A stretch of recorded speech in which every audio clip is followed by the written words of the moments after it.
La policía ya no nos, no me dejó pues ni entrar. Se perdió, pues se perdió todo, se quemó la casa, este, se quemó todo lo que teníamos, televisor, muebles, todo. Y me quedé nada más con la ropa así que caro como. Pues lo más triste fue que no tenía dónde dormir, dónde pasar la noche. Le digo, ya te digo, mire que a veces me levanto y se resaltaba, le digo, no puedo ni dormir pensando en todas estas cosas que. ¿Te dijeron que tu vivienda aquí es temporaria, algún día va a terminar o qué te han dicho? Sí, es temporal, me dijeron.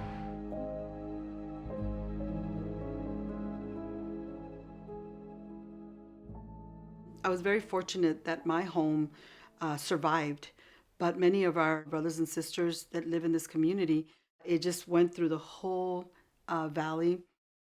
A little part of Ashland, but it went through Talent, Phoenix, all the way to Medford, and also a little part of Central Point. Basically, I left many of our friends, our neighbors, homeless. It was a very difficult situation for us.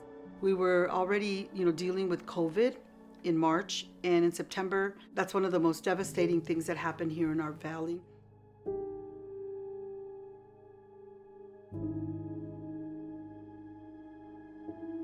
I just remember it being smoky, like it was black smoke, like hard to breathe. My eyes were watering. I was just coughing and wheezing, and like my eyes were watering. And I just remember not fainting, but like falling on the ground because I couldn't see where I was at. It was that thick. The smoke was black. But we just made it out. The trailer that I was just at, getting the stuff and my animals, it burned. And my life, I probably wouldn't have been alive if I stayed there longer. But they made us leave. Like they made us leave. I couldn't grab anything else. The worst thing was, I would say, just having to figure out where we were gonna stay that night. We were going to Grants Pass. It was like, it's a normal 30-minute, 40-minute drive to Grants Pass. That day it took about 4 hours. And that day, and it was like a day where you can't quench your thirst, because it's so hot and smoky. But it was just an ugly feeling, like everything was gone. We were there for a few years, a lot of memories.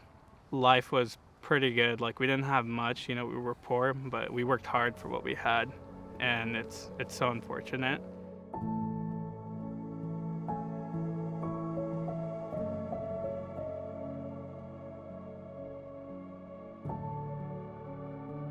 We think at that time we are fine, we are fine because we have a manufacturer, we have a place to stay, we have to try to have the best thing, like best TV, best stove, best trying to outdate your home, getting the best.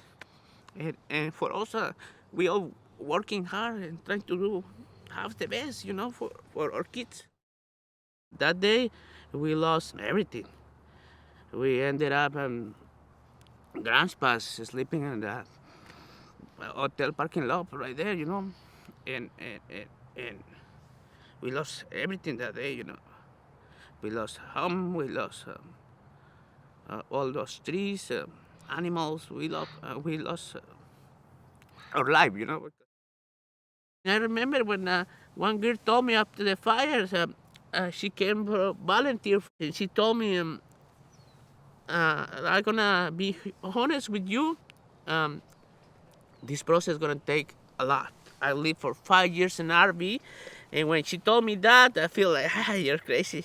But now I've been living for 2 years in RV, and that's real, Is that real? The process is slow. My boys' bosses were like, "You're not coming to work?" And they're like, "We don't have clothes to go to work."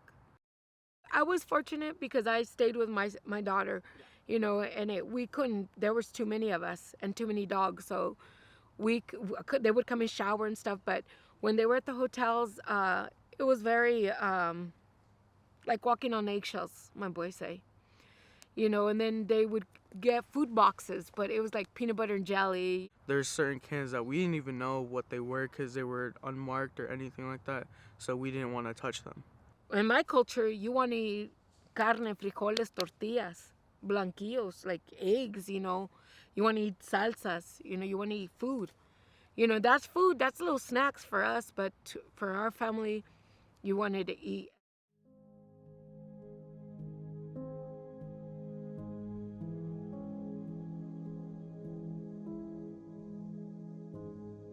La verdad, sí, y sigue siendo difícil, pues. Entonces, como ustedes miran, no tengo ni dónde cocinar, ni nada, solo un micro chiquito. A veces ir a los restaurantes pues, porque no hay donde más comer o comprar comida, pero no puede estar más de 3 días ahí porque pues el refri no está muy bien y se arruina. Bueno, yo quisiera mantenerla, pero a veces no se puede porque tienes que comer comida sin grasa y todo, pues ¿y dónde las puedo cocinar?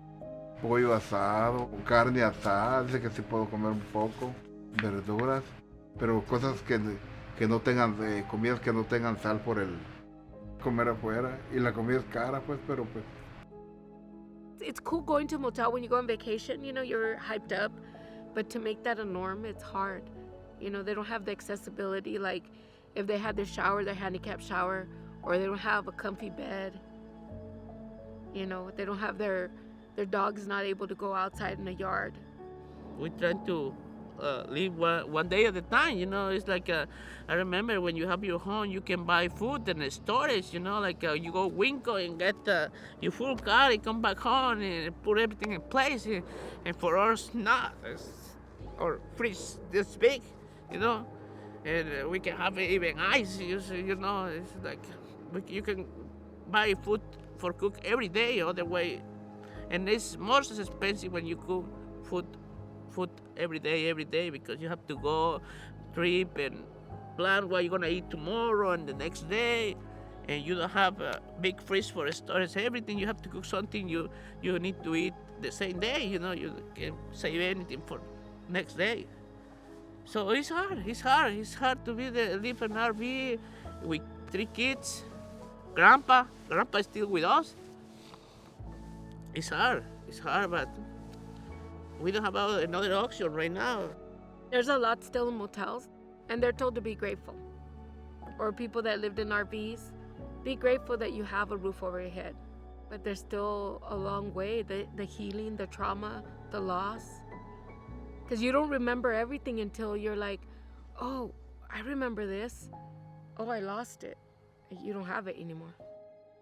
The loss, the sense of home, like, there at Talamobile Estates, it was a big family. There was a lot of people. A lot of people already bought houses, but they say it's not the same. It's not the same. Obviously, things are going to change, you know, but financially, it's been a struggle for a lot of people.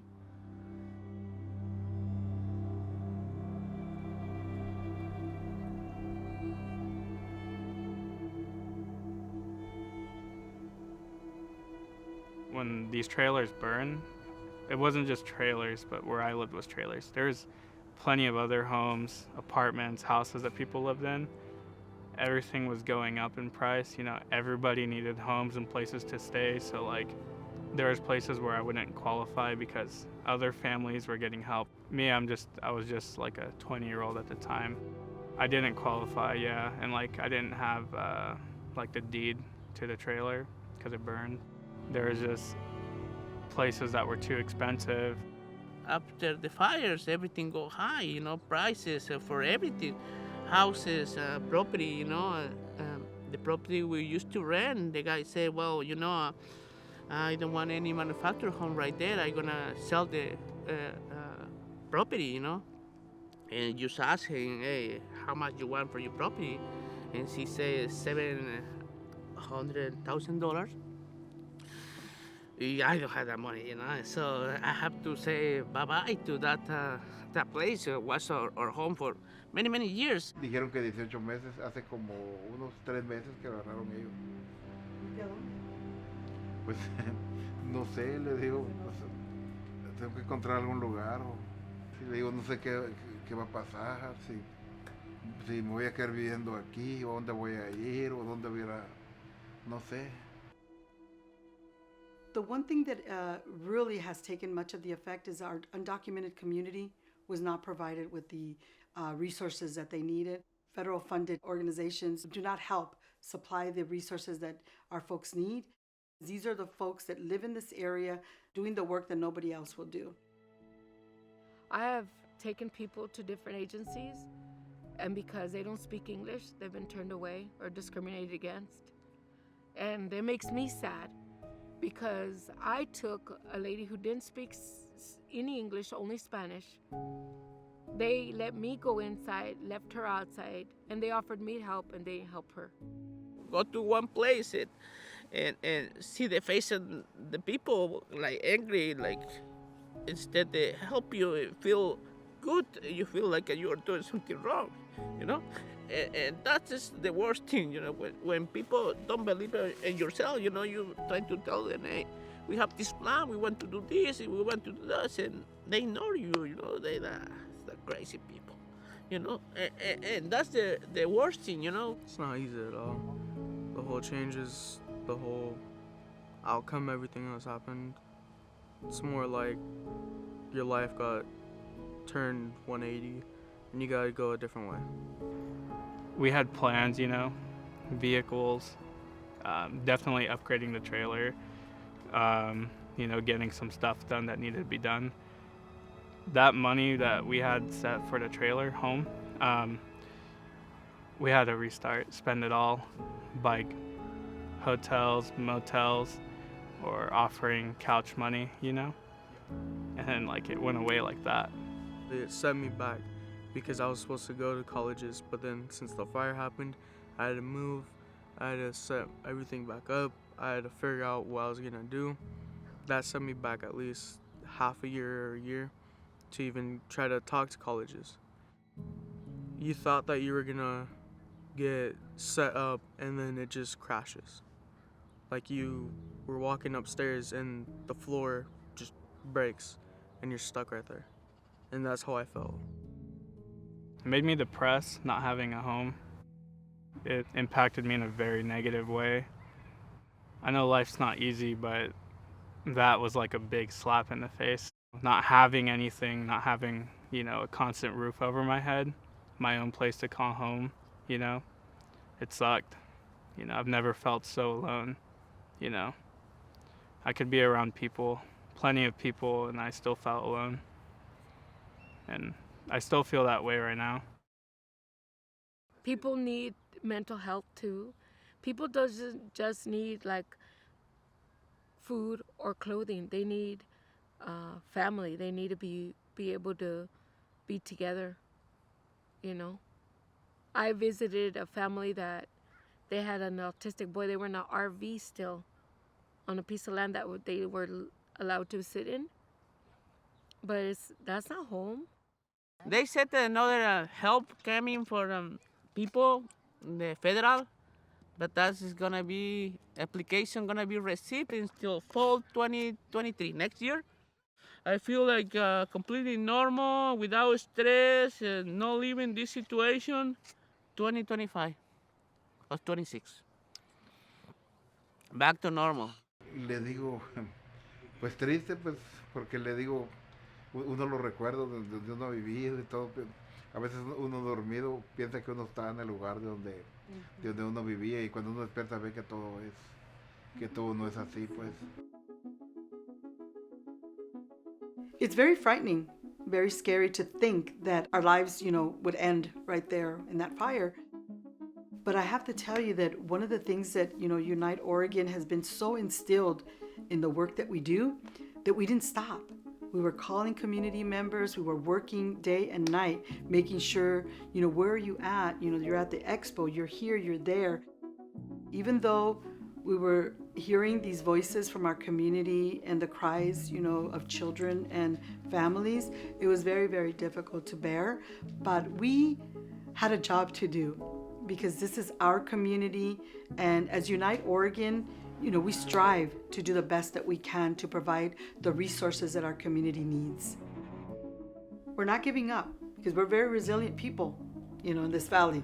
COVID, fires, smoke, and we're still standing here. And we're not going anywhere. Unite Oregon is a very strong organization, and this is my passion, and I'm not going to stop. It's kind of changed us, though. It's humbled us. And you learn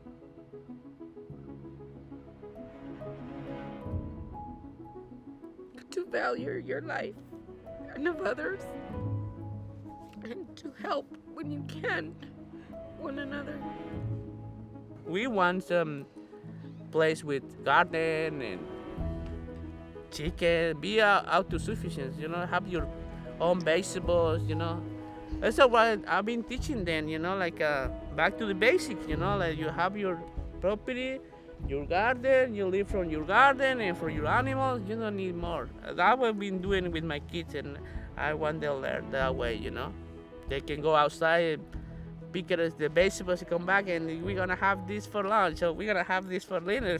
Feel great, and that's the best option for us right now.